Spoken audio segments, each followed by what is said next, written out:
Amerikanët nuk e duan Berishën në këtë moment, as europianët nuk e duan, sepse po ta donin, do të fillonin të jepnin shenja. Si jepet shenja që mund ta pranojnë Berishën si interlokutor, heqin fillimisht non gratën e Berishës.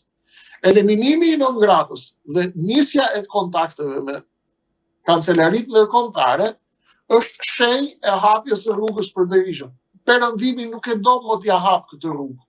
Ndaj Berisha po vazhdon me strategjinë, duhet të luftoj fort thot, në mënyrë që të tentoj deri në fund të sjell amerikanët dhe europianët tek selia e Partisë Demokratike, në mënyrë që t'i thonë Berishës, shiko zotri, Rama ka përfunduar, Rama ka mbaruar, Rama do të largohet, a ka mundësi të na bësh një qeveri të përkohshme, a ka mundësi të na administrosh pak situatën 1 vit, 2 vjet, sepse Ballkani nuk duhet shkojë drejt zbrastisë, nuk duhet shkojë drejt boshllëkut gjeostrategjik për arsye të pranisë së lojtarëve të tretë, siç është Rusia, Kina dhe lojtarë të tretë, rajonarë dhe ndërkombëtar, të cilët duan të ushtrojnë dhe të rrisin praninë e tyre në Ballkan. Ndaj Berisha do të blej kohë, Rama do të blej kohë, protestat janë legjitime, populli duhet të revoltohet dhe duhet të protestojë me çdo kusht, por Berisha nuk është alternativa.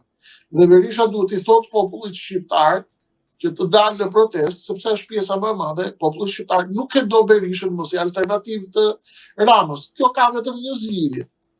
Berisha t'i thotë shqiptarëve që ju keni mundësinë të më largoni mua. Si bëhet kjo? Qeveri teknike me mbështetje të ndërkombëtarëve, me konsensus të ndërkombëtarëve, qeveri teknike 1 vjeçare, 2 vjeçare, spastrimi i grupeve kriminale, goditja e karteleve, reformë zgjedhore, ndryshim kushtetute, reformë territoriale, Shqipëria një zonë zgjedhore dhe kod zgjedhor që të gjithë të numërohet votat, numërojnë votën e tyre dhe jo të numërojnë Partia Demokratike dhe Partia Socialiste votat e partive të tjera.